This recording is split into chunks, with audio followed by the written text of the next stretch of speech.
আজকে রাতের খাবার আলু আর পেঁপের তরকারি আর রুটি করব। এখানে আটা মেখে রেখেছি, রুটি আর আলু পেঁপের তরকারি হবে। তো সব রেডি করে রেখেছি। জলটা পুরোটা শুকিয়ে নেব, ভাজা ভাজা থাকবে, একটু লসলসা মাখা মাখা ভাত থাকবে, একটু ভালো লাগে খেতে। সিদ্ধ প্রায় হয়েই গেল, আর একটু সিদ্ধ হবে।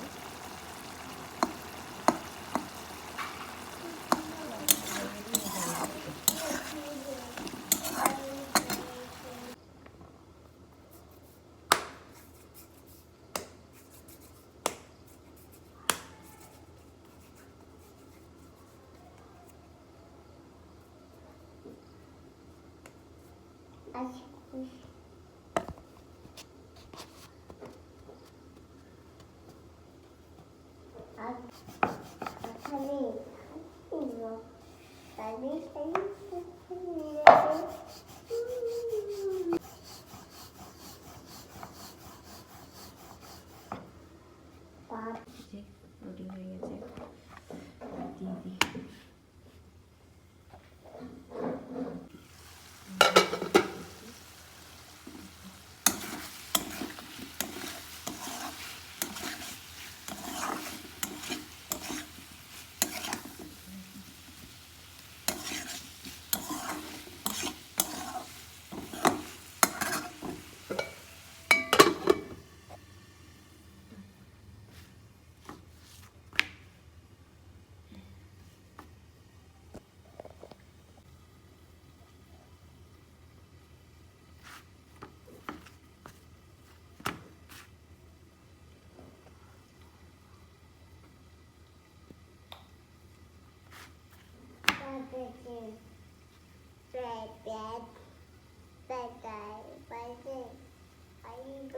এবার একটা কাপড় দিয়ে এভাবে চাপ দিলে সুন্দর চারদিক উপরে ফুলে যাবে।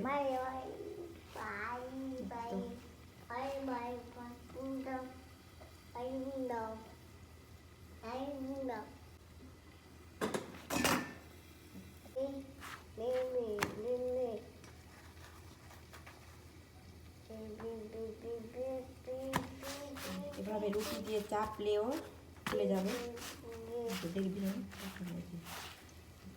এভাবে রুটি দিয়ে চার সাইডটা হালকা হাতে একটু চাপ দিতে হবে।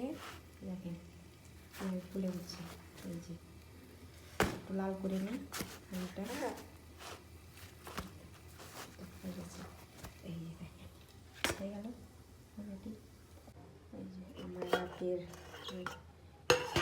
রুটি, আর এখানে আছে পেঁপে আর আলুর একটা মাখা মাখা সবজি।